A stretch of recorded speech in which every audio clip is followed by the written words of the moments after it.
네, 안녕하세요. 네, 이렇게 더운 여름 폭염을 뚫고 와주신 거 정말 너무 진심으로 감사드립니다.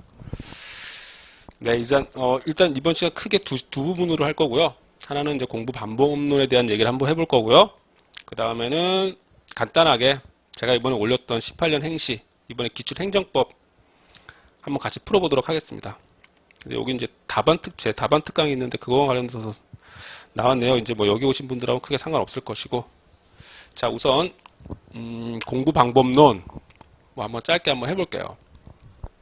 우선 이제 공부 방법론이라고 그러면 딱 드는 이유가 이걸 왜 하지? 하실 거예요. 다들 뭐 대학 정도 오실 정도니까 뭐 공부 다 안 해보신 분들 없고, 근데 조금 필요해요. 그래서 제가 나눠드린 자료를 보면서 말씀드리겠습니다. 크게는 이제 여러분의 그런 궁금증이 있을 테니까 왜 공부 방법론이 필요한지 한번 단순히 저의 주관적인 느낌이 아니라 어떤 객관적인 뭐 그런 논건이 있나 한번 그런 거 한번 제시해 볼게요. 그리고 제가 뭐 직간접적으로 느꼈던 공부 방법론 그 다음에 얘기하고요. 그 다음에 세 번째로 뭐 제가 주제 넘게도 마음가짐, 그죠? 훈련소에서 조교보다는 실제 전투에 나가는 병사들이 더 대단한 거잖아요. 제가 감히 마음가짐을 얘기할 건 아닌데 그냥 좀 몇 가지만 짧게 이렇게 세 가지 부분으로 한번 말씀드려 보겠습니다. 우선 공부 방법론이 필요한 이유에 대해서 좀 말씀드려 볼게요. 일단은 거기도 썼지만 일본에서 대학 입시하고 수험 법학이 좀 달라요. 이거는 경험적인 거고요. 그러니까 대학 입시가 뭐 철인 3종 경기라면 이건 좀 달라요. 이게 뭐 수영 한 종목이라고 할 수도 있고 아니면 마라톤 아니면 뭐 1000m 달리기라고 할 수 있어요. 어떤 한 종목이에요. 그래서 사실은 뭐 엄친아들, 공신들 많아요. 합격하지 못한 친구들도. 네, 그 친구들이 무슨 능력이 부족해서가 아니에요. 그냥 해온 대로 열심히 해온 그런 사람들이에요. 근데 이제 해온 대로 하면 안 되는 그런 측면이 분명히 있다는 거죠. 아, 물론 공부 잘하시는 대학 10대 잘하시는 분들이 그만큼 잘합니다. 근데 그 서열이 지켜지지 않아요. 다시 재편성돼요. 그러니까 본인이 공부를 잘하셨겠지만 진짜 공부 잘한다는 게 뭐예요? 계속 새로운 변화에도 또 환경에서 또 붙으셔야죠. 그걸 한번 생각해 보세요. 재미있는 경험적 자료가 있습니다. 2번 한번 보세요. 변호사 시험 얘기예요. 평균 합격률이 정해져 있죠. 1년에 1,100명씩 뽑고 이제 계속 사람이 유입되면 이미 예정돼 있는 거예요. 6회가 작년이고요. 7회가 올해입니다. 이제 드디어 올해가 꽉 차가지고 이제 변호사 시험 합격률은 대충 2대1, 즉 합격률은 50% 전후가 됩니다. 네, 이제 계속 이제 진짜 경쟁이 심하죠. 물론 이제 우리나라에서 경쟁률이 2대1인 거 명함도 못 내밉니다. 그래서 그 친구도 힘들긴 한데 정말 거기도 이전 투구예요. 뭐 변신 공부하시는 분도 계시고 여러분 굉장히 힘든 거 알고 있어요. 자, 그렇다면 뭐 변시 학생들을 집단을 구별해 보자면 뭐 여러 가지 구별이 가능했지만 우리가 필요한 거 법학사라고 해서 학부를 법학과 나오고 법학과를 공부한 친구들이 있고요. 그렇지 않은 다른 과목을 전공해서 이제 로스쿨에 들어온 친구들을 비법학사라고 합니다. 근데 그런 친구들을 보면 보통 이제 보세요. 6회 때는 1,400명 정도, 법학사는 한 700명 정도 되네요. 뭐 거의 비슷하다고 보고요. 7회도 보면 1,700명 정도 응시했고요. 법학사는. 비법학사는 또 1,400명 비슷하네요. 근데 그걸 보면 합격수를 보면 결국 양자가 다 50% 정도로 되고 있는 걸 알 수 있습니다. 아직 신기하지 않나요? 만약에 이 자료를 보기 전에 법학사 집단이 있고 비법학사 집단이 있을 때 어디가 합격수가 더 많겠냐고 여러분한테 그냥 질문을 했다면 여러분이 살아온 경험에 비춰봤을 때 당연히 법학사가 높지 않겠어? 라고 생각해요. 저도 그럴 거예요. 그래서 저는 경험해가지고 아마 그런 사람들 거의 8대2로 앞서지 않겠어? 같이 10명씩 시험 보면 10명씩 시험 봐서 20명이 지원을 하고 10명을 뽑는 시험이라면 아마 법학사가 8명, 비법학사가 2명 정도 붙을 거라고 생각하실 거예요. 저는 근데 이런 경험적 자료를 보기 전에 저는 제가 뭐 사법시험을 공부하다가 로스쿨 간다는 뭐 동생들이나 보면서 야 절대 맘 놓지 말고 열심히 하라고 그랬어요. 저는 6대4 정도로 봤어요. 그래도 쉽지 않을 것이다. 근데 충격적이었어요. 거의 같고 엄밀히 보면 법학사 합격률이 조금 더 떨어져요. 정말 충격적이죠. 충격적인 거예요. 뭐 똑같이 다 그냥 1,500명 정도로 볼게요. 1,500명 정도로 보면 다 그냥 한 1,500명 정도로 봐요. 그래서 이 절반에 해당되는, 그죠? 이 사람들이 합격을 하는 거예요. 지금 뭐 행시 준비하시는 분들한테는 왜 변호사 시험을 얘기하는 거 있지만 이게 법학의 특성을 얘기하는 거니까 아마 정말 저는 도움이 될 거라고 생각해요. 한번 여러분도 보세요. 이 사람들이 합격을 하는 거죠. 이 전체 1,500명씩 들어가가지고 1,500명이 한 해 합격하거든요. 그러니까 이 상위에 있는 사람들이 합격을 할 겁니다. 자, 그렇다면 여러분들 특히 행시 준비하시는 분들은 단순히 법도리와는 다르죠. 경험과학을 공부하시고 보다 과학적이신 분들이에요. 그죠? 자, 그럼 우리가 어떤 개인의 결과물, 한 개인의 행동 또는 집단의 그 전체적으로 나타나는 경향이라고 하는 거는 무엇이 원인이 됐냐는 아직 확실히 밝혀지진 않았어요. 하지만 사회과학에서 이렇게 얘기를 하죠. 인간의 의지의 결과다. 선택의 결과다. 이렇게 얘기합니다. 요거 아주 잔인한 얘기죠. 노력이라고 하는 거. 잔인한 얘기예요. 의지, 노력이라고 하는 걸 얘기합니다. 그런 걸 얘기하시는 분들이 있고요. 그 다음에 아니다. 환경이다라고 얘기하시는 분들이 있어요. 그죠? 어떤 환경에 놓였기 때문에 이런 결과물이 나온 것이다. 뭐 범죄율 같은 거 말. 우리 범죄율이 딱 좋죠. 그런 연구를 많이 하고 있죠. 범죄, 그 개인의 의지야. 환경과는 상관없어라고 하는 분들이 있고, 그 다음에 환경이다라고 하시는 분들이 있어요. 그 다음에 또 하나 이렇게 소질 타고난다. 소질이다. 적성이다. 이렇게 말씀하시는 분들이 있습니다. 자, 그래서 사회과학을 보면 이제는 뭐라고 하냐면 그 어느 하나로 할 수 없다. 뭐 동태적 접근론이라나요? 뭐 그런 어려운 말이 있더라고요. 뭐 다른 과목에서 쓰는지 모르겠지만 뭐 저만 알고 있는 잘못된 지식인지 모르겠지만 그러니까 이 세 가지 요소를 고려했을 때 한 개인의 행동이 그 결과가 산출되는 거고 또는 집단으로서의 그런 경향이 나오는 것이다라고 얘기를 한다고 합니다. 자, 그렇다면 의지와 노력은 이 집단 중에 어디가 더 나을까요? 저는 차이가 없다고 생각합니다. 개별적으로 혹시 여기서 한 명을 뽑고 너 한번 3년 동안 너 어떻게 살았어? 한번 검색해보자 이러면 평가를 할 수 있을지 몰라도 저는 집단적으로서는 의지의 차이는 없다고 생각해요. 이 집단과 이 집단의 총합, 노력의 총합은 저는 차이가 없다고 가정합니다. 이 내에서는 차별적으로 나타날 수 있겠죠? 조금 노력을 더한, 의지를 더 강하게 해서 노력을 한 친구가 있을 거고 약간 나태한 친구가 있을 겁니다. 하지만 그조차도 저는 21세기 대한민국은 경쟁이 심화됐어요. 진짜 노는 친구들 없습니다. 진짜 저는 그거에 대해서는 거의 일직선으로 봐요. 의지, 노력이고요. 이 집단도 이렇고요. 이 집단도 동일하게 거의 이 하부나 상부나 상관없이 이렇게 노력을 했을 거라고 저는 생각합니다. 그리고요. 환경을 얘기해볼게요. 환경은 뭐 이제 공부를 이 합격이라고 하는 결과를 산출하기가 좋은 환경은 뭐가 있을까? 경제적 환경도 있을 거고요. 그죠? 그 다음에 공부에 노출된 시간도 있을 겁니다. 그죠? 어떤 강의에 노출됐나. 물론 강의의 질, 뭐 이런 거 제대로 따질 수는 없어요. 그럼 생각해보면 경제적 환경도 보면 빚내서 공부하니까 조금 우리가 생각을 해서 경제적 환경도 실질적으로 많이 차이 나지만 어쨌든 빚을 내서라도 하니까 조금 없는 걸로 좀 봐주자고요, 우리가. 그러면 결국 차이는 뭔가 하면은 얼마나 법학에 노출되어 있냐는 정도예요. 그걸 보면 확실히 그건 뭐예요, 환경은? 그 노출 정도라고 생각한다면 법학이라고 하는 교과서의 노출 정도라는 걸 본다면 당연히 법학사 집단이 높죠.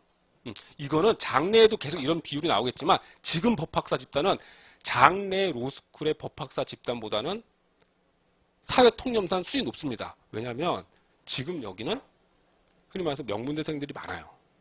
그래서 우리 명문대라고 하는 나중에는 명문대생들이라고 하는 사람들은 여기 채울 수 없어요. 명문대는 법학과가 없어졌으니까. 그죠? 그러니까 지금 상대 수준이 높아요. 근데 그런 친구들이 지금 이렇게 나오고 있어요. 그죠? 그런 친구들이 환경은 더 많이 노출됐습니다. 그죠? 거의 그거는 뭐 같이 노출됐겠죠. 이만큼씩 노출됐을 거예요. 최소한 이 사람들은 7년. 최소한 얘들은 3년이잖아요. 적죠, 얘들보다는. 그죠? 그러면 이게 이 총합이 결국은 합격의 결과로 연결되는데 소질은 어떻다고 볼까요? 결과가 동일하다면, 결과가 양쪽이 동일한 걸로 보는 거예요. 1%도 심지어 이게 적지만 동일하다고 봤을 때 이게 지금 환경이라고 그랬어요.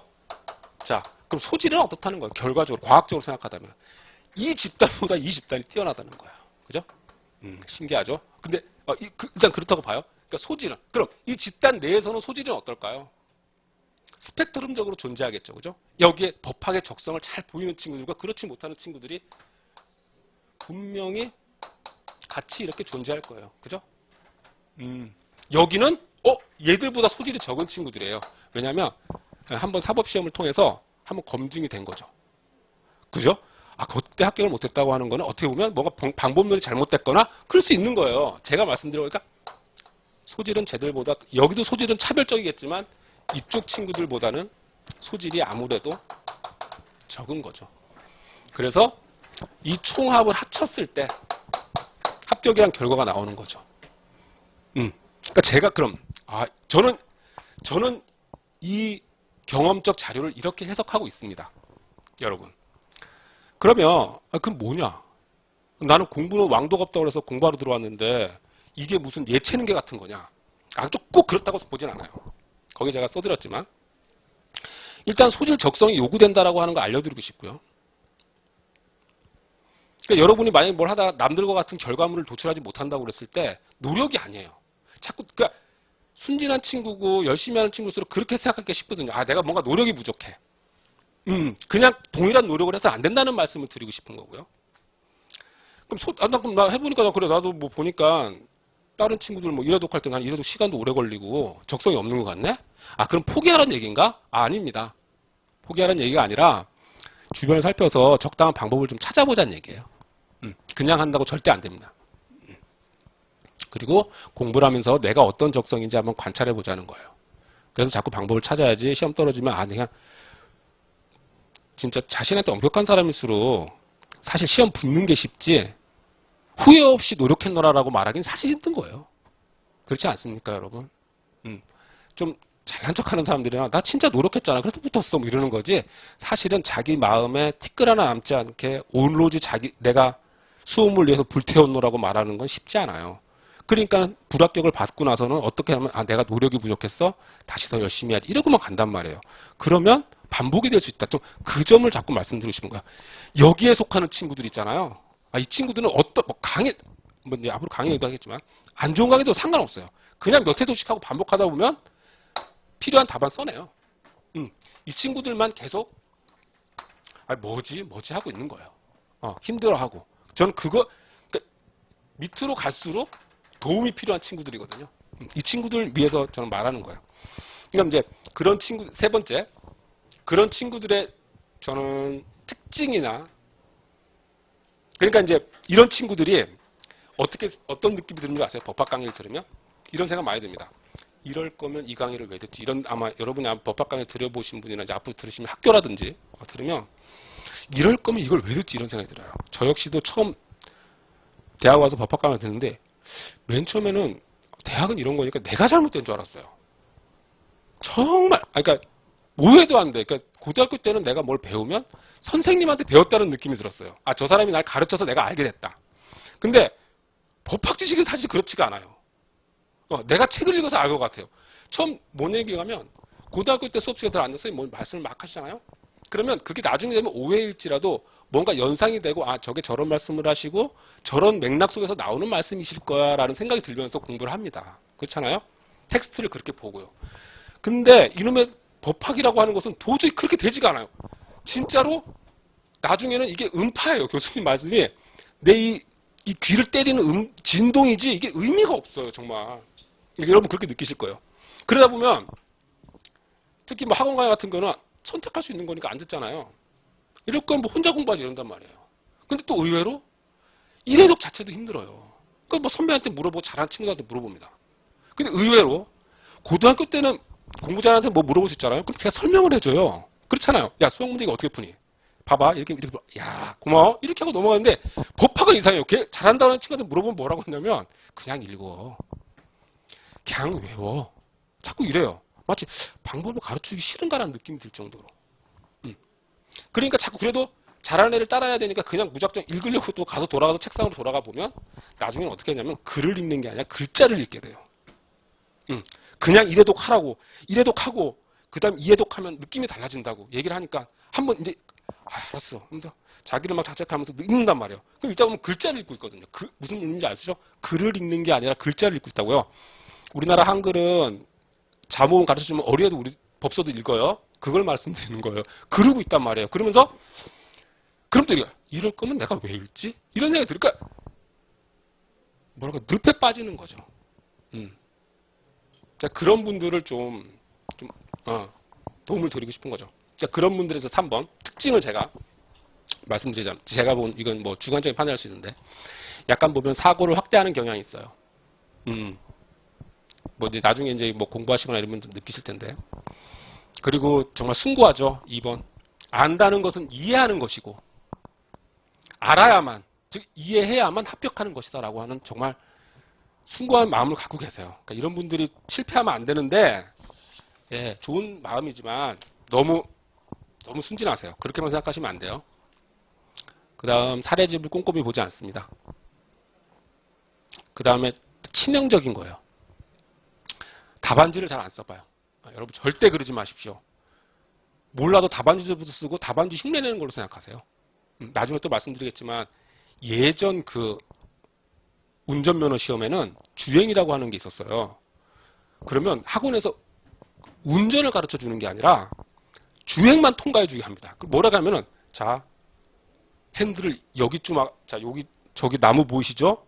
시선을 나무에 두고 나무에서 멈추세요. 여기서 핸들을 오른쪽으로 2바퀴 트세요. 그 다음 뒤로 백을 해가지고 시선이 저쪽에 전봇대 보이죠? 전봇대까지 가세요. 다시 핸들을 2바퀴만 푸세요. 그리고 앞으로 이런 식으로 가르칩니다. 그러니까 지금 뭔가 하면 운전을 가르쳐주지 않잖아요. 그 주행 코스는 통과라고 가르쳐줘요. 그러니까 강사가 그런 게 당연하다는 게 아니라 여러분은 받아들이는 게 그런 마음의 준비도 하나 하고 있어야 된다는 얘기예요. 지금 이 말이 약간 좀 추상적으로 들릴 수 있겠지만 그런 게 있어요. 답안지를 안 써보세요. 예, 꼭 그런 걸 좀 해보시고요. 그 다음 대부분 저인망식 학습을 합니다. 그 특징이 회독수가 좀 남들 같은 공부 기간이면 적고요. 특히 무엇보다도 첫 회독 기간이 길어요. 첫 회독을 완성하는 그 기간이 깁니다. 의외로. 예, 그런 특성 아마 여러분들 경험하신 분도 있을 거예요. 간접적으로 볼 거예요. 저 친구 되게 안타까워. 나는 학원 커리큘럼이 20강이니까 20강 동안 잘 내용은 모르겠는데 그래서 1회독을 했는데 이런 친구가 있고 쟤 하다가 뛰쳐나갔어. 이런 친구 있어요. 한 해독 기간이 또 길어요.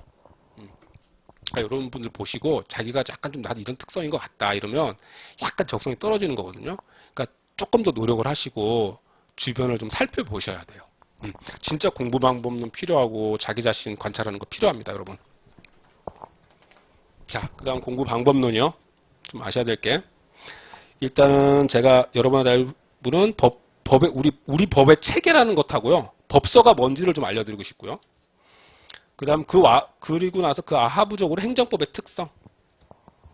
그 다음에 행정법의 법서와 수험 자료는 뭐가 있는가.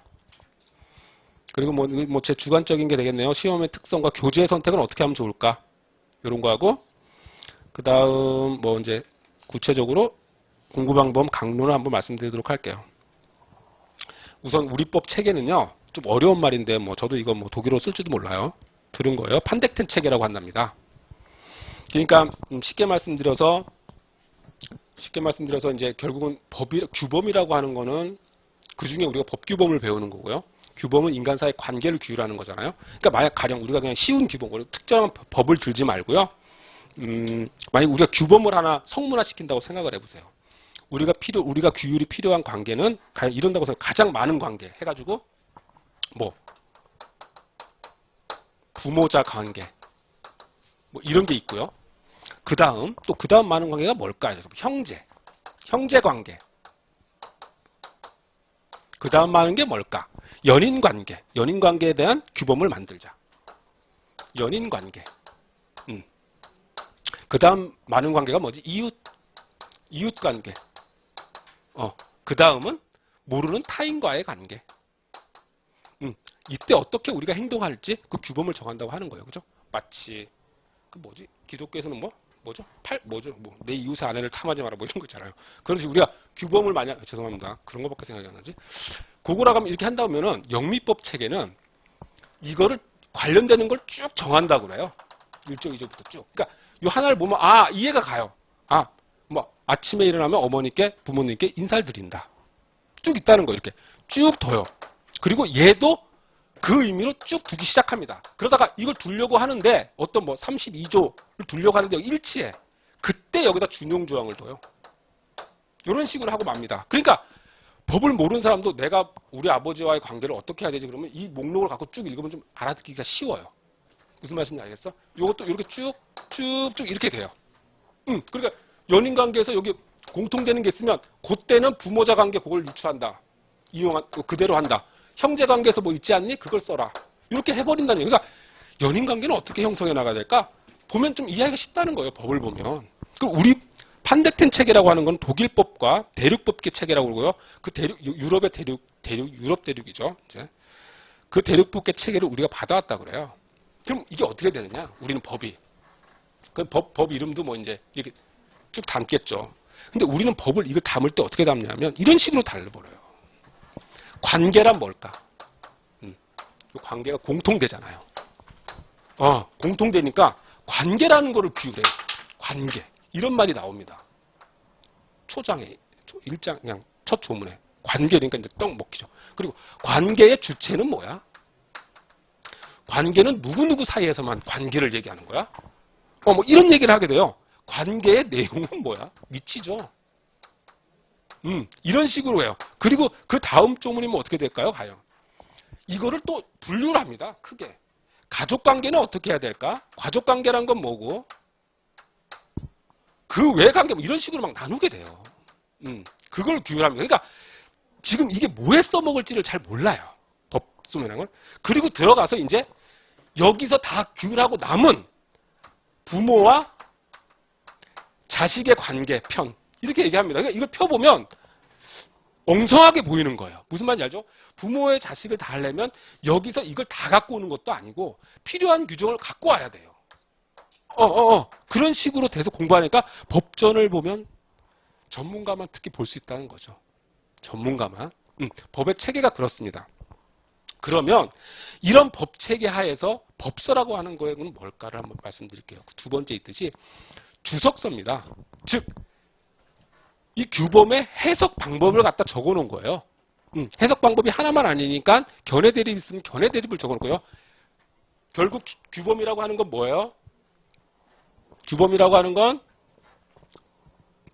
요건 효과입니다. 또 다른 말로 하면 이러이러한 상황에 이러이러한 경우에서는 행위 규범이니까 이렇게 행동하라고 하는 거니까 이러이러한 경우 이렇게 행동하라. 크게 보면 이렇게 할 수 있거든요. 근데 이 의미 이러이러한 경우 A 경우 플러스 B 경우가 성립이 되면 이렇게 행동할 때 이 A에 대해서 견해 대립이 있을 수 있잖아요. 우리 말이 얼마나 우리가 평소 살면서도 말의 그 의미를 놓고 얼마나 많이 분쟁이 생깁니까? 그 뜻이 견해 대립이 없으면 이거 의미는 뭐다? 아니면 의미가 있는데 의미를 두고 다툰다. 그럴 때 판례는 어떻게 보고 있다. 이런 게 담겨져 있는 게 법서입니다. 법서고요. 전문가 기억 환기용입니다.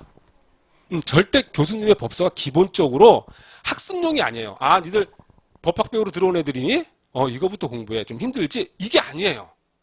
예. 그냥 주석서를 약간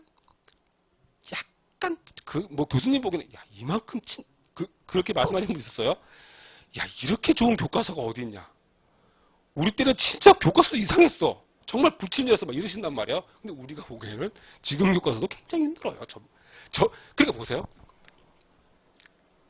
우리가 보는 서점에 가서 우리가 구입하게 되는 교수님이 쓴 교과서들 있잖아요. 심지어 뭐 강사책도 마찬가지인데 전문가들, 변호사들 서재에 꽂혀 있어요. 지금도 사건 해결하기 위해서 그 책을 보고 있다는 겁니다. 예. 아마 여러분 경작 같은 거 하시면 아마 제가 생각할 때 한국은행장이나 재경부 장관이 맨큐의 경작 이런 거 들춰볼 거라고 생각하지 않습니다. 저는. 예. 더 고도의 자료를 보면서 지금 대한민국 경제가 어떻게 돼가고 있나 이거 고민하지. 경제가 문제야? 그 맨큐의 경제학 좀 가져와봐. 이러면서 놓고 생각할 거라고 생각하지 않아요. 하지만 법서는 그렇지 않습니다. 법서는 대법관도 뭐 뒤에서 볼 수, 기억 환경이에요. 그걸 우리가 보는 거고요. 그래서 순진한 애들은 그래요. 법서를 보고, 그걸 그 TV에서 보니까는 판사 뒤에도 꽂혀 있거든. 변호사 뒤에도 꽂혀 있고. 아, 난 저렇게 어려운 거, 아, 내가 잘못이 아니다. 전문가들이 보는 책을 내가 보고 있었네. 그래서 도서관에서 찾는다 그러잖아요. 근데 없어요. 그러니까 더더욱 그러니까는 조금 소질도 필요한 데다가 이렇게 어려우니까 좀 제대로 된 도움이 필요하죠. 자, 이렇게 보듯이 법전을 펴도 그렇고 책도 이 편제를 그대로 따라오는 거예요. 그러니까 책이 처음이 더 어려워요. 법서는. 미치고 환장합니다. 추상적이고 어렵습니다. 법은 그 밑에 나오지만 실용적인 학문이라고 그렇게 말씀하세요. 맞아요. 실용적인 학문이에요. 의학 같은 겁니다. 의사를 키워내는 거. 구체적인 분쟁 해결을 목적으로 해요. 그러니까 그 문제를 사례 문제를 내는 거고요. 테스트를 할 때. 근데 이러한 이유로 해서 구체적인 사례 해결은 매우 어렵다는 것이죠. 그걸 좀 알아두시고요. 그 다음 2번 행정법의 특성이요. 좀 빠른가요? 제가 마음이 급해가지고. 자, 그럼 행정법의 특성 하겠습니다. 그럼 그 법이 이러면 행정법의 특성은 뭐냐? 아, 비교적 민법, 놀랍죠? 지금 배우는 민법이라든지 이런 규정은 예전에 로마법 때부터 있었다고 그래요. 그런 제도들이 소유권 제도라든지 이런 게 이 관념적인 소유권 있죠? 그러니까 뭐 취득시효 이런 게 신기하죠? 로마에 사는 귀족들은 저 북아프리카에 큰 땅 같은 걸 많이 갖고 있었어요. 그런 걸 막 그러니까 로마에서만 서로 거래하고 이럽니다. 심지어 가보지도 않아도. 그런 거 따른 거예요. 게르만법, 또 독일 있는 그쪽 애들이 쓰던 법들과 지금도 하고 있어요. 형법은 근대적 입헌국가가 생겨나기 전에도 예전부터 계속 왕의 시대도 형법이 있었거든요. 물론 우리가 좀 약간 그런 전통이 약한 거지. 그래가지고 또 성서를 해석하는 법, 뭐 이런 거랑 겹쳐져가지고 형법이라든지 뭐 민법, 그다음 그거에 관한 절차법은 역사가 좀 오래됐어요. 근데 행정법은 근대 입헌주의라고 하는 거 있잖아요. 뭐 프랑스 대혁명 뭐 이런 거 생기면서 이게 국민의 기본권을 존중하고 그죠? 민주적인 정치기구, 그다음에 자유주의 경제 체제 이런 새로운 세상이 온 다음부터 생겨난 개념이거든요. 그래서 최근에 생겨난 법이라고 얘기를 합니다. 그래서 기본적으로 이 법을 만들거나 해석할 때 아이디어를 많이 차용하냐면 기본적으로 실체법인 민법, 헌법의 지식이 좀 필요해요. 특히 소송법의 지식도 많이 필요하고요. 그러니까 그런 거를 갖춘 분들한테 좀 듣는 게 조금 더 유리합니다. 네, 그러니까 책을 읽어보면 행정법만 아시는 거여서 심지어 교수님 책들도 조금 미흡한 게 많아요. 그러니까 이거는 그러니까 사법시험 합격생 수준의 그 소송법 실력으로 봐더라도 한참 떨어지는 그런 느낌이 드는 게 많거든요. 그리고 헌법하고 우리는 지금 사회는 뭐 통섭이다 이래서 막 학문의 경계가 허물고 있는데 아직도 여전히 심지어 헌법하고도 교류가 잘 안 돼요. 약간 책에서 논하는 뉘앙스가 다르거든요. 그래서 헌법도 제대로 지금 명확히 그렇게 완전히 경계 없이 헌법이 막 행정법에 들어와 있지는 못해요. 헌법에서 지금 논의가 막 발전되고 있는데요. 근데 어쨌든 민법, 헌법, 다른 소송법도 지식이 많이 필요하다. 거기 써 있는 대로요. 자, 책에는 생겨난 법은 그런 법이다. 그러니까 그게 어떤 의미를 갖느냐? 견해 대립이 심각합니다. 그래서 계속 변화하고요. 연구 결과들이. 연구가 활발해요. 그리고 우리나라 교수님들의 연구 역량이 엄청나답니다. 그러니까 이제 일본이 우리보다 뭐든 발달돼 있잖아요. 먼저 개발을 하고 시작해가지고. 그러니까 우리는 손쉽게는 꼭 독일이나 그 원조를 찾아가지 않더라도 짝퉁인 일본이라도 찾아가면 좀 뭐가 배울 게 있는 거예요. 근데 행정법은 적어도 총론은 우리가 더 활발하답니다. 그러니까 일본 행정법 총론은 심지어 우리가 더 얇대요. 그러니까 연구한 게 없으니까. 우리는 지금 엄청 두꺼운 거라고 그래요. 일본에 비하면. 그러니까 그만큼 활발하고 대신 또 공부를 하시는 분들이라서 그런지 모르는데 교수님들이 무서워요. 여러분들 여러분들한테 좀 오래전 얘기했지만 무슨 행정법 파동이 있었다 뭐 이런 거 좀 들어보셨겠죠? 어느 해 사시에서 행정법 과락만 면하면 합격이었어요. 진짜 막 그거는 당사자가 아니면 모르는데요. 그건 어떤 거로 생각하냐면 그 영화에서 보면 왜 외계인이 와서 막 폭격하잖아요. 그런 거로 생각하시면 돼요. 이건 뭐 그냥 뭐 죽어나가는 거야 이거는. 네, 좀 그런 특성이 있습니다. 네, 좀 그런 것도 좀 알아두시고요. 자, 그럼 이런 데서 과연 어떠한 그럼 우리 행정법을 소개하고 있는 책들은 어떻게 구성되어 있는가 한번 볼게요. 일단 교수님들이 쓰는 책들이 있고요. 3번입니다. 그 다음에 강사님들이 쓰는 책들이 있어요. 강사님들은 결국 교수님들 책을 좀 취합해가지고 교수님들 책이 뭐 이렇게 될 거 아니에요. 교수님들 책은 결국은 내용을 하자면 뭐 어떤 교수님은 이런 내용을 다루고 있으면 다른 교수님들은 이렇게 다루고 계실 거예요. 그죠? 어떤 교수님들은 이렇게 다루고 있을 거고. 그럼 당연히 여기 있는 건 중요한 거니까 다루고요. 또 두 분이라도 겹치는 건 좀 넣어놓고. 그다음에 그 교수님 혼자만 다룬다든지 이런 거는 좀 빼면서 혹시라도 중요하다 새로운 논데 싶으면 또 교재에 또 참고하는 그런 형태가 됩니다. 근데 교수님들은 책을 어떻게 지으셨느냐? 여러분들은 아예 뭐 구경도 잘 못하시겠지만 각권 행정법이 있어요. 완투라고 써 있고요. 로마자로. 그 완은 보통 행정법 총론을 다루고 행정법 2라고 붙어 있는 책들은 그 행정법 강론을 다룹니다. 그런 책들이 있고요. 근데 여러분들이 많이 보시는 게 이제 뭐 행정법 강의, 행정법 특강 뭐 이런 이름으로 붙어서 한 권짜리 행정법을 많이 보시는 거예요. 이제 그런 한 권짜리들이 보통 한 1,300에서 1,500페이지 정도 되죠. 근데 각권을 하면 아마 합치면 아마 한 2,500페이지 될 거예요. 그런 거고요. 그 다음에 교수님들도 사례집을 덜어내세요. 근데 여기는 기출 문제보다는 창작 문제를 보통 많이 다루시고요. 교수님 생각할 때 뭐 중요하다고 하는 판례 문제를 언급하시고 기출 문제는 상대적으로 떨어집니다. 그리고 실제 답안지에 부합하지 않는 거예요. 그걸 따라하기 힘들어요. 그냥 법리를 이해하기는 좋겠죠. 그런 특성이 있고요. 그렇게 법서가 나눠질 수 있습니다. 그럼 강사들 수험 자료는요. 아까도 말씀드렸지만 법서가 전문가용이고 주석서에 가까운 거 학습용이기보다는 그렇다면 수험서는 좀 초보자용이고 모르는 사람이 들어서 알게 해주는 그런 용인가? 아닙니다. 왜냐하면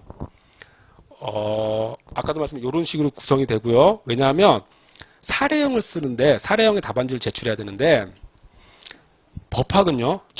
다 전문적 영역이 그렇지만 판례의 언어와 교수님들의 언어로 답안지가 채워져야 됩니다. 그런데 판례의 언어와 교수님들의 언어를 생각하는 강사들의 언어고 따로 있는데 그게 만약에 들어간다 싶었을 때는 그게 혹시라도 그 혼자 한 명이 써가지고 아이고 요 녀석 생각했네 이러면서 더 받을 수 있지만 이게 강사의 문장이 다르다 이런 게 만약 교수님이 알게 되는 순간 그 자체로 점수가 안 나갑니다. 이런 어디 이상한 소리를 듣고 와서 이렇게 써버려 이렇게 해볼 가능성이 많아요.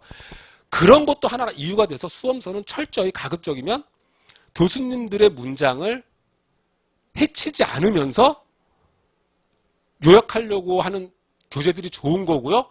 줄이면 줄일수록 당연히 좋은 거고 여러분이 아마 그냥 알게 될 거예요. 이 사람은 판례의 언어, 교수님들의 언어를 파괴하지 않았어. 그러면서 그냥 교수님 책을 보면 여러분이 줄여야 되는 그런 과정을 거쳐야 되거든요. 그런 걸 한번 찾아보세요. 왜냐하면 2,500페이지에 1,500페이지를 읽으면 그런 과정을 여러분이 거쳐야 돼요. 근데 이제 수험서는 보통 긴 거는 한 800페이지, 900페이지? 그렇게 나온 거예요. 지금 700여 페이지짜리 있고요. 제가 알기로. 그렇게 있어요. 저도 냈고요. 저도 냈고요. 그 다음 보세요. 죄송합니다. 암기장이 있어요. 그러면 그 보통 강사님들이 700페이지, 800페이지 낸 거를 갖다가 더 줄여놓은 거예요. 물리적으로. 그래서 200몇 페이지 정도, 크기 자체가 작으니까 뭐 페이지가 의미가 없네요. 그냥 자꾸 이런 걸 갖고 다녀요. 그 다음에 강사님들도 사례집을 내십니다. 이분들의 사례형 문제를 만든다는 거는 굉장히 어려워요. 왜? 자기는 이런 쟁점이라고 냈는데 다른 쟁점이 있을 수가 있고요. 함부로 학생들한테 잘못된 거 가지고 그럼 이 사례는 이 쟁점밖에 없는 거라 이럴 수 있어요. 절대 그렇잖아요. 교수님 내는 쟁점도 아침에 눈 떠가지고 이거 냅시다 이런 게 내는 게 아니라 고도로 통제하고 서로 논의를 거쳐서 내요. 이 쟁점은 떠오를 수 없게. 그러고도 이제 쟁점을 제시하고 있는 거거든요. 그러니까 사실은 사례형 문제를 오류 없이 낸다라고 하는 건 쉬운 문제가 아니에요. 그런 것도 있기 때문에 또 자기가 함부로 문제를 만드는 게 좋은 게 아니에요. 기출 문제가 중요한 거거든요. 기출 사례집을 많이 냅니다. 그래서 요거는 실제 답안지라고 하는 측면에서 보면 교수님들 것보다는 훨씬 더 우수하죠. 근데도 제가 보기에는 그 양이나 이런 게 실전 답안 그 자체를 지향한 건 아니에요.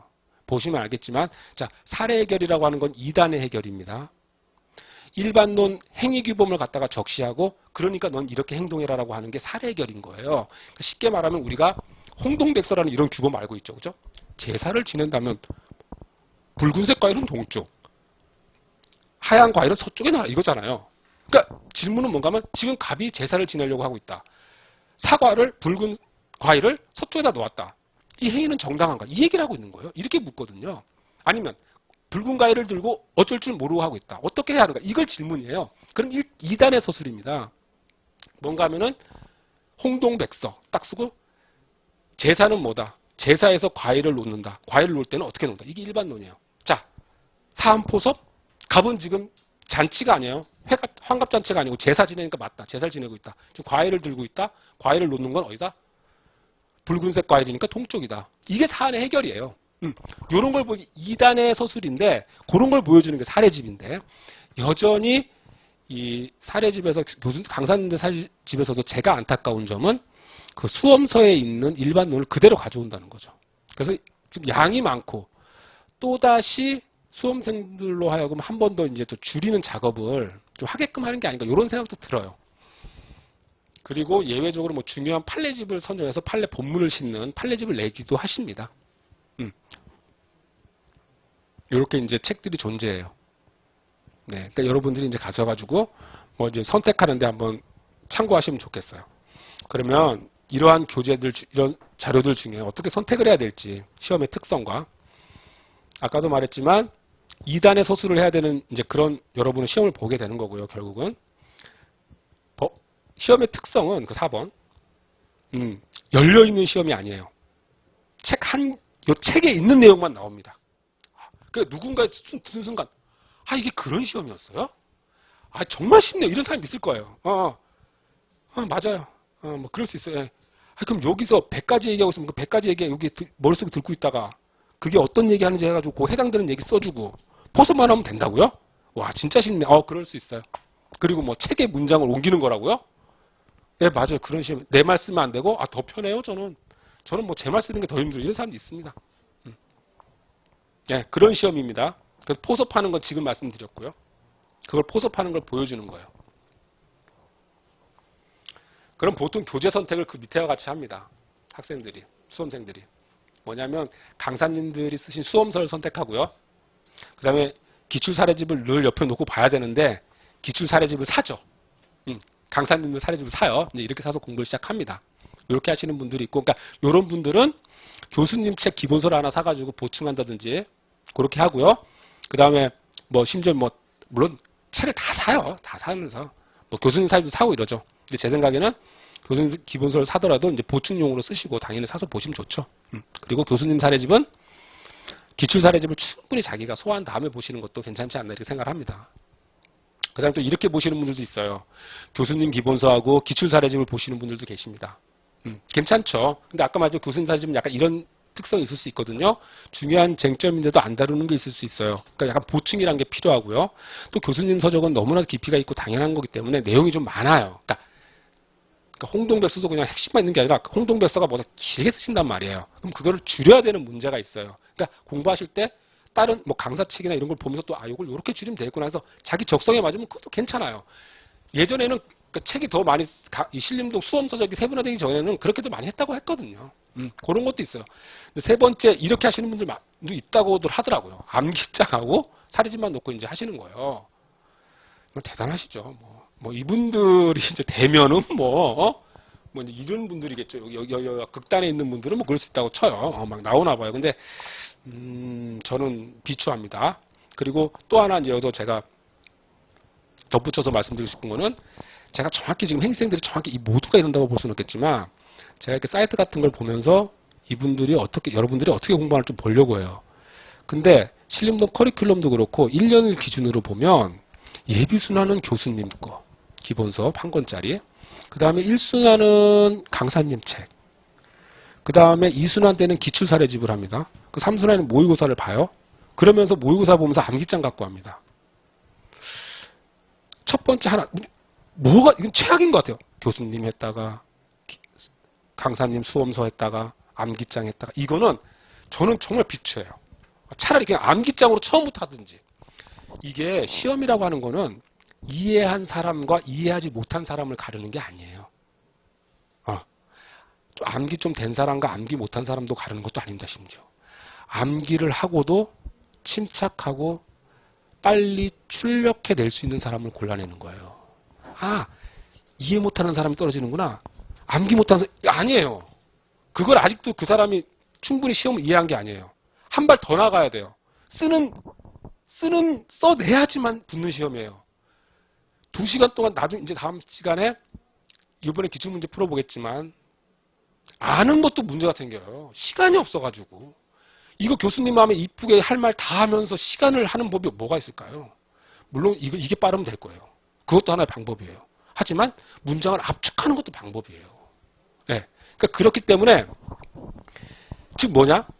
단순히 아는 것만 중요한 게 아니라 감각적으로 그냥 체화돼야 되는 문제가 있어요. 그렇기 때문에 한 교재에 계속 눈을 감각적으로 익힐 필요가 있거든요. 그런 거에서 저는 왜 그렇게 되는지 모르겠어요. 제가 그러니까 행시분들이 지금 그러고 있는데 좀 놀랐어요. 근데 예전에 행시 트렌드는 그렇지 않았어요. 근데 지금 트렌드가 약간 그런 게 있는 것 같아요. 그래서 저는 그거는 좀 아니지 않는가라는 생각을 좀 갖고 있어요. 네. 좀 여러분 그런 거는 한번 특히 행시 준비하시는 분들은 한번 생각해 보시라는 말씀을 좀 드리고 싶네요. 네. 자, 이런 상태에서 그럼 공부 방법 한번 생각해 볼까요? 자, 방가로 1번이요. 이해와 정리가 필요하죠. 이해, 정리, 암기가 필요한데 여러분이 공부하면서 이해라고 하는 게 있으면 그냥 차라리 강사님을 찾아다니세요. 너무 거기에 빠지기 시작하면 거기에 너무 빠지는 사람들이 이 밑으로 갈 사람들이 가능성이 많아요. 그냥 자 생각해 보세요. 법을 배운다라고 하는 건 뭔가 하면 자 브라질 아마존 원시림에 어려서 추락해서 떨어진 어린아이가 있습니다. 걔가 10년 이렇게 살다가 한국으로 구출되어서 오는 거예요. 아니 구출돼서 오기 전에 또 한국 문화를 배워야 돼. 얘기합니다. 소변은 화장실에 가서 봐라 이럽니다. 우리는 너무나도 당연한 규범이고 그걸 뭐 이해하고 자시고 해야 되나? 이런 생각이 들 거예요. 얘는 굉장히 당혹스럽습니다. 이게 뭔 소린가? 화장실은 뭐며? 거기 가서는 또 왜 해야 돼? 이런 생각 아니 왜 하긴 왜 그거 가서 하라고 하는 거지. 아니 그걸 왜 물어? 화장실 이렇게 생긴 것만 얘기해 줄게. 화장실 가서 소리 봐. 이렇게 바로 말 거예요. 그렇잖아요. 그렇지 않아요? 비행기 오면서 여러분이 만약 규범을 가르친다고 생각하면 자 여러분은 대한민국에 살았지만 법규범이라고는 문화 속에서 살아본 적이 없어요. 사실. 그죠? 여러분이 법에 들어왔다고 하는 거는 그 아마존 밀림에서 커온 어린아이와 같습니다. 자, 저는 그 정도는 아니죠. 네, 그런데 자 법에서 뭘 만나는 줄 아세요? 갑자기 이럽니다. 행정지도 사실행위다. 항고소송으로 다툴 수 없다. 법적 지위에 영향을 주면 그 정도에 이르렀다고 하면 항고소송 다퉈라. 이거예요. 소변은 화장실 가서 봐라. 행정지도가 법적 지위에 영향을 미칠 때 항고소송으로 가라. 이게 똑같은 거예요. 항고소송은 뭐예요? 그걸 왜 어디 가서 얘기하라는 거예요? 처음에 막 얘기 나온단 말이에요. 그런 걸 너무 따지다 보면 책을 못 읽어요. 무슨 말씀인지 아시겠죠? 그런 측면이 있다는 거예요. 예. 제가 지금 드린 말씀은 제가 쭉 공부를 하고 처음 법서를 잡은 저한테 누군가 해줬으면 했던 얘기예요. 자, 그러니까 너무 이해에 천착하지 말자. 이거는 여러분들이 한 번도 배워보지 않았던 규범학이다. 사회과학이나 자연과학이 아니다. 자, 텍스트를 읽는 법. 여러분이 많이 아는 게 텍스트 읽는다는 것은 낱낱이 이해해내서 상당히 이해하는 걸 거예요. 이해가 안 되면 일단 오해라도 하는 거고 그 오해가 계속 수정을 가하면서 이해에 이르는 게 텍스트를 읽는 거예요. 그게 맞아요. 그렇지 않으면 글을 읽기가 있어요. 거기서 약간 떨어지겠죠? 그 다음 글자 읽기가 있을 거예요. 단계가. 여러분 텍스트 읽는 법 첫 단계면 좋지만 글을 읽기예요. 글을 읽는 정도로 한번 쭉 읽어볼 수 있다면 그게 처음에 법의 공부 방법입니다. 한번 쭉 읽는 거예요. 예. 그렇게 하시고요. 자, 정리라고 하는 거는 여러분 이제 이렇게 할 거예요. 그 정리라고 하는 것은 결국 책을 정리하는 한 패러그래프, 한 문단 내용을 압축하면 되는 거잖아요. 근데 결국은 그 말을 옮기는 거기 때문에 그냥 단순히 물리적 압축이 아니에요. 나중에 이제 그게 뭔 소리지? 이제 이렇게 생각이 날 거예요. 책을 하나하나를 보면 이게 어떻게 이런 상황에서는 어떻게 행동해라라고 하는 거고 연결되지 않는 것처럼 보여요. 그냥 법적 성질 막 이러고 이런단 말이에요. 근데 그 모든 게 결국은 질문한단 말이에요. 국가는 이렇게 행해도 돼? 라고 묻는단 말이에요. 그때 결국은 그 말을 하게 돼요. 사법부는 이거 해도 돼? 행정청은 이거 해도 돼? 개인은 이거 해도 돼? 이랬을 때 그 문장을 끌어서 아니 이건 이거야. 이래서 얘는 이렇게 행동하면 안 돼? 이렇게 행동해도 돼. 그 말에 지금 항상 거기에 소실점처럼 항상 거기를 향하고 있는 문장들이에요. 그렇기 때문에 지금도 추상적일 수 있는데 그렇기 때문에 사례형 문제를 보면서 이걸 어떻게 정리해 나갈지를 생각하는 거예요. 그거는 그런가 이렇게 들어보시고 한번 공부를 해보세요. 자, 그렇듯이 개인과 국가의 행동을 규율하고 있는 거예요. 그렇게 안 보여. 개별 목차를 들으면 뭐 법적 성질이고 막 이상해. 뭐 한계고 뭐 요건이고 이래. 그게 다 그걸 넘었으면 행동하지 말라고 하는 걸 얘기하고 있는 거예요. 그래서 지적질하는 거지. 우리가 아는 그 규범 낙장불입, 그죠? 아시죠? 고스톱 치다가 거둬들이면 우리 얘기하잖아. 낙장불입 하지 마 이러듯이 그런 얘기를 하려고 하는 거예요. 그리고 각 쟁점에 대해서 처음부터 너무 암기가 지금 막 당연히 수험가에 다 그냥 뭐 암기는 이건 뭐 엄청난 압박으로 다가오거든요. 암기해라 막 한단 말이에요. 근데 암기를 하더라도 제가 말씀드리고는 뭐 여기 그렇게 많은 사람 없는데 처음에는 다 그렇게까지 암기하지 마세요. 한 쟁점의 핵심만 암기하세요. 핵심 뭐예요? 그 행동에서 하지 말아야 될 그 핵심. 소변은 화장실. 그냥 화장실이 뭔지 생각하지 마. 그냥 그것만, 제사에선 붉은색 가일은 동쪽, 화양 가일은 서쪽. 요것만, 핵심만 체크하고 넘어가세요. 그것만 암기하고 넘어가세요. 점점 더 늘려가세요. 점점 늘려가서, 홍동백서. 동쪽의 의미, 서쪽의 의미. 그건 중요하지 않겠네? 홍의 의미, 붉다. 백은 희다. 뭐 이런 거하고. 제사의 개념, 제사의 법. 이렇게 될 거 아니에요. 법서도 그렇게 돼 있어요. 그걸 점점 늘려가면 된다고요. 처음에는 뭐다? 핵심만 암기하고 넘어가요. 너무 암기에 질려버리지 말자. 자, 그리고 이런 말을 많이 들을 거예요. 양을 늘리면 안 된다. 방가로 3번. 보세요. 법서 테두리 내에서만 내고 양을 늘리지 말라고? 그 말이 뭘까? 자, 법서에 들어있는 쟁점이 100개다. 그러면 한 70개 선정만 해라. 이 얘기가 아니에요. 그러는 건 아니고 그게 뭔가 하면 70개 선정해서 아니면 50개만 선정해서 정말 삐까뻔쩍하게 외워라. 그래서 쓸 수 있게 말라. 이 의미가 아니에요. 책에서 담고 있는 쟁점이 100개면 한 80개에서 90개를 갖고 가야 돼요. 80개는 90개는 갖고 가는데 각 쟁점을 핵심적으로 축약해서 암기하라는 거예요. 팍 펼쳐서 뭐 박사기 받는 식으로 그걸 알려고 하지 말고 그런 의미로 받아들이셔야 돼요. 양을 늘리면 안 된다는 게. 그죠? 이런 말 해도 되나? 많은 사회적으로 성공하고 무리를 일으키는 사람들 있죠? 고시 공부해서 성공한 사람들. 이 사람들이 뭐 행복할지 사회적으로 얼마나 이 사회에 도움될지는 도움 안 되는 것 같은데 그런 사람들한테 하나 배울 점은 공부하는 법이에요. 그런 사람들 공부 귀신같이 하거든요. 도도맘이랑 사귀신 분이 뭐라고 그랬어요? 문제는 기출문제만 보면 된다고 그랬어요. 공부 잘하는 사람들이 그런 거예요. 지적 능력에서 딸리는 게 아니에요.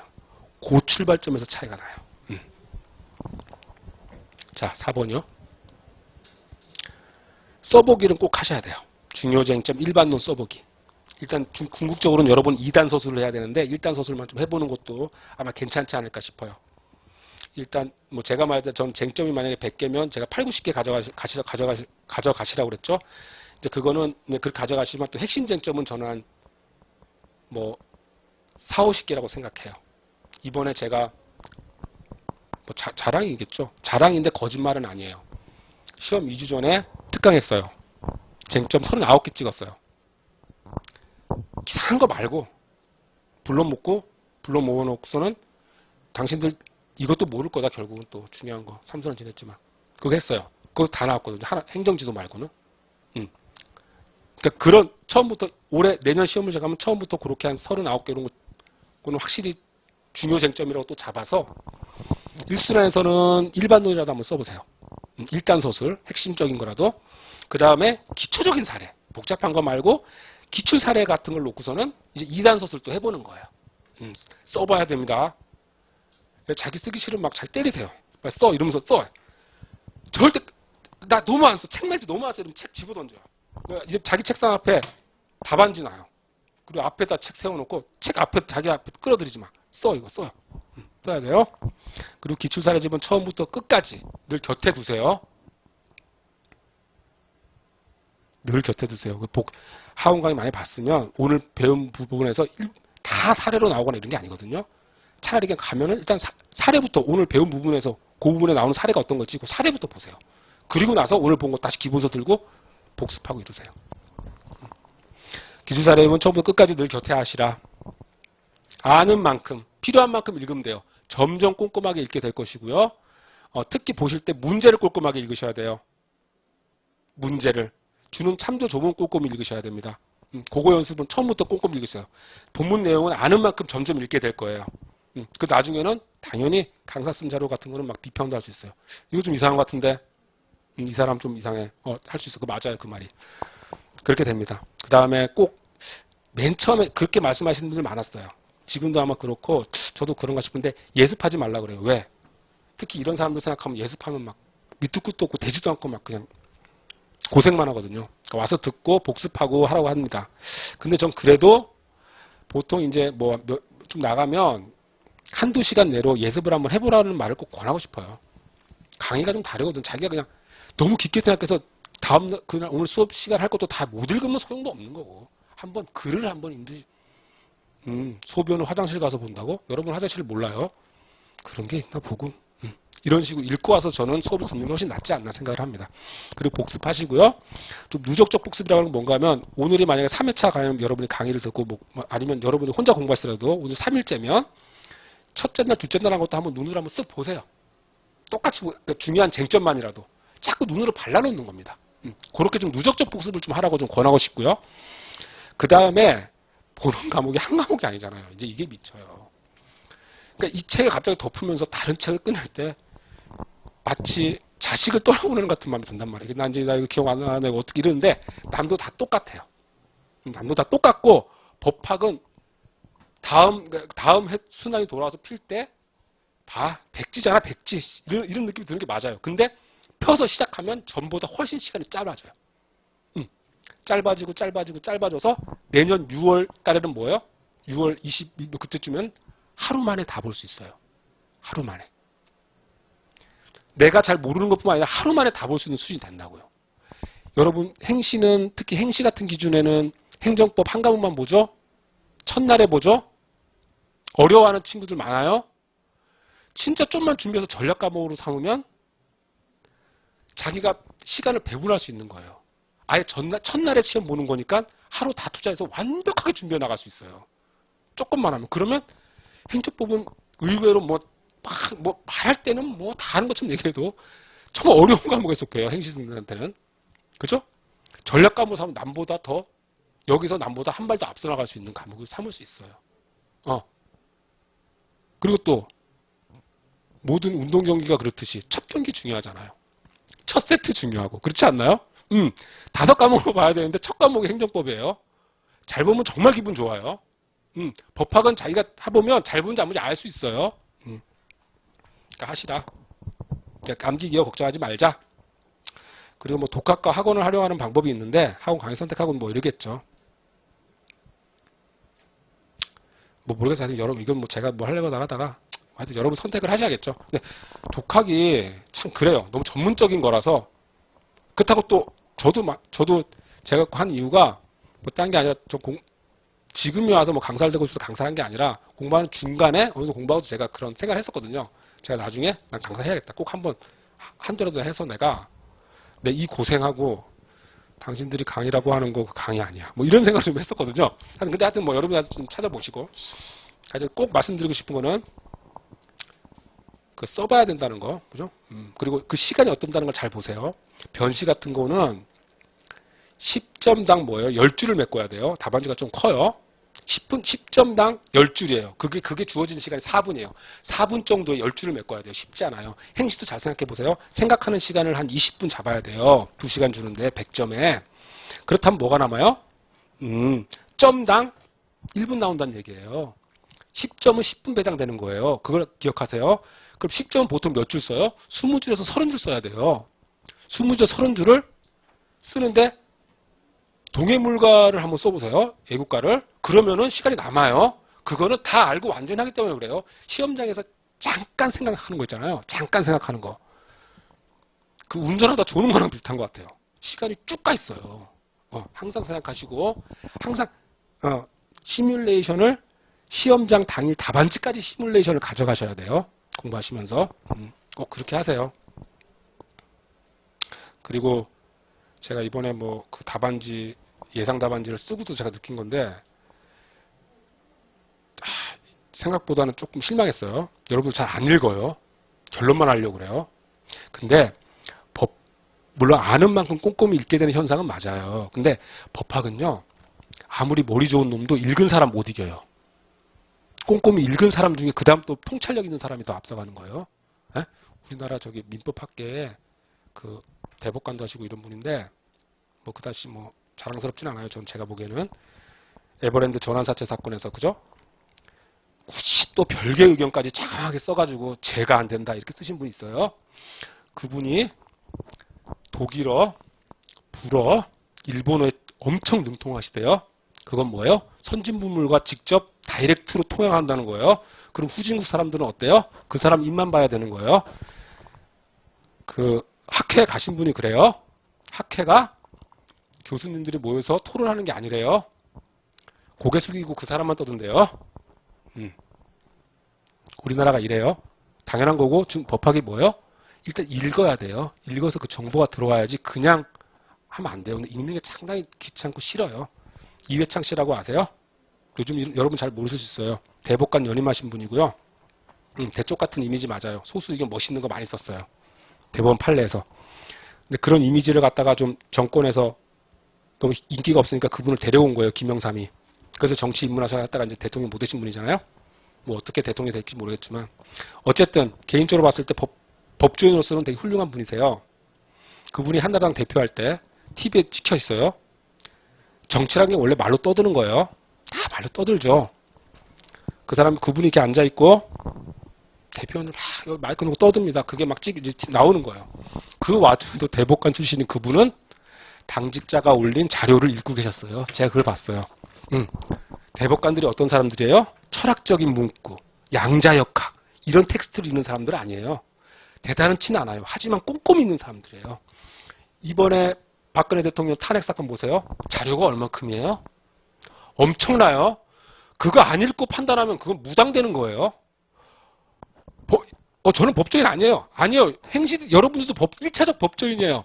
1차적 법 집행권자들이에요. 여러분들 법조인 만드는 거예요. 법조인 플러스 경험, 과학적인 지식이 있는 전문가들 만드는 거예요. 관료들이에요. 여러분들 법률가들 만드는 거예요. 사안을 읽지 않으면 안 돼요. 너 그냥 미성년자 고용했을 것 같아. 영업정지 이런 거 없어요. 조사된 자료 다 읽어야 되는 거예요. 네. 그런 거 있는데 여러분 좀 읽으세요. 네. 읽으셔야 됩니다. 그 마음가짐은 제가 1년에 완성한다 이거는 하여튼 다음 연도 시험이 항상 여러분이 합격하는 거예요. 끝내는 시험이라고 생각하셔야지 무슨 항상 실전이고 내가 프로예요. 네. 내년까지 합격하는 거지 절대 나 이상한 것 같아. 행정법이 좀 어렵네. 그러면 2년 잡아. 그러지 마세요. 2년 잡으면 3년 걸려서 안 돼요. 1년 잡으세요. 그런 얘기하는 거고 변시준비생들도 3년 잡으세요. 아니면 이제 올해 시험이니까 올해만까지만 끝내는 거예요. 그거 말씀드리는 거고요. 공부 시간은 제가 경험적으로 해봤는데 스스로 한계를 설정하지 마세요. 난 몇 시간만 할 거다. 몇 시간만 할 수 있을 거다. 그러지 말고 최대한 열심히 하세요. 그리고 꾸준한 거고요. 목요일날 된다고 피곤하다고 늦잠 자지 말고 일주일을 꾸준하게 제 시간을 가져가세요. 그런 걸 하세요. 그 설정을. 근데 제가 봤을 때 니네 공부 시간 얼마 되냐? 13시간 이건 뻥이에요. 13시간 꾸준히 할 수 있는 사람 없어요. 제가 한 15명 모여서 그거 경험적으로 제가 알고 있는 데이터가 있어서 그런 거예요. 13시간 하는 사람 드물어요. 일주일에 한두 번 13시간 할 수 있어요. 근데 11시간, 12시간 하는 꾸준히 하는 어린애들은 봤어요. 12시간 좀 힘들거든요. 근데 11시간 하는 어린애들 좀 있더라고요. 쉽지 않아요. 순공 시간만. 근데 제가 하는 거는 나이든 노장도 10시간 하고 그래요. 그러니까 여러분 당연히 할 수 있어요. 물론 처음부터 아니더라도 꾸준히 10시간씩 쭉 하는 거 하세요. 단 이게 기본적으로 그렇다는 거고 자신의 특성도 무시하지 마세요. 허리 아프신 분들도 있는 거 알고 있고 개인적인 특성이 있는 거 알고 있어요. 또 보면 그런 분들도 붙어요. 그런 분들은 또 집중력이 남다르게 발휘하고 계세요. 그러니까 제 말은 한계를 설정하지도 말고 그렇다고 또 자기 특성도 무시하지 마라. 그걸 말씀드리고 싶어요. 공부 시간은. 그 다음에 꾸준한 생활 패턴의 습관화 너무 좋습니다. 꼭 중요하고 결국 그건 단순화라는 거죠. 생활을 단순화하면 잃는 것이 많아요. 뭐 따로 말씀 안 드려도 아시죠? 다 얻을 수 없고요. 그 다음에 일정 시간이 아깝다고 생각할 수 있겠지만 꼭 운동하라고 말씀드리고 싶어요. 이게 체력인가? 난 체력 만든 뭐 이런 것도 있지만 정신을 좀 맑게 해주는 효과가 있고 스트레스가 안 올 수 없거든요. 스트레스를 좀 짧거나 슬기롭게 극복할 수 있어요. 아, 힘들어. 에이씨, 이게 최소 이러지 말고 운동 한번 하면 되고. 그죠? 스트레스가 온다? 논다고 스트레스 진짜 안 쌓여요. 늪에 빠지는 거예요. 왜? 게임 막 하잖아요. 스트레스 받다고. 마음 한켠에서는 나 공부해야 되는데. 나는 수험생인데. 이러면서 노는 거예요. 영화를 본들. 속으로. 난 수험 안 돼요. 그럴 때 차라리 운동하거나 그럴 때일수록 내가 못하는 과목이 어려운 주제 펴놓고 천천히 읽으세요. 차라리. 마음 놓고 이때는 내가 시간 제한 없이 그냥 내가 박사급으로 한번 읽어봐야지. 이 생각으로. 나 수험생 아니야. 내가 한번 박사급으로 한번 연구해. 이런 마음으로 그냥 책을 읽으세요. 공부를 해야 슬럼프에서 벗어납니다. 참 너무 고통스럽죠. 공부를 하다가 힘들어서 슬럼프가 왔는데 공부를 해서 슬럼프를 벗어나니까 정말 말이 안 되고 힘든 거 알아요. 근데 그렇게 하셔야 됩니다. 너무 논다고 그게 슬럼프가 벗어나지 않아요. 왜? 그런 의미에서 또 운동을 하기를 권하고 특히 전역형 인간들 현대사회에서 참 노동자로 살아가기 진짜 힘듭니다. 예. 여러분들 더 노력하셔야 되고요. 더 마음, 멘탈 관리하셔야 돼요. 예? 아시겠죠? 벌써 아침에 늦게 일어나서 시작하면은 일찍 와서 공부하는 애들은 벌써 한 하루 농사 반은 져놨어요. 근데 나는 이제 시작해야 되는 것 같아. 그럼 마음이 급해. 그럴수록 좀 저녁형 인간이더라도 가급적이면 좀 일찍 일어나고, 그죠? 또 밤에 누워가지고 안 좋은 생각 하지 마세요. 잠 안 와요. 늘 긍정적인 생각. 내가 아니면 누가 붙어. 이런 생각 해야지 잠도 오고 그러니까 제가 주제 넘게 마음가짐 얘기해봤습니다. 자, 여기까지가 뭐 제가 생각해본 공부 방법론이고요. 여러분들이 이게 얼마나 도움되는지 모르겠지만 이것도 하나의 경험에 따른 뭐 주장이라고 생각하시고 여러분들이 한번 참고해 보셨으면 고맙겠습니다. 네, 그럼 다음 시간 이어가지고 계속해서 올해 행정법 기출문제 해설 또 뭐 필요하신 분들은 강의 듣고 가시면 되겠습니다. 예, 감사합니다.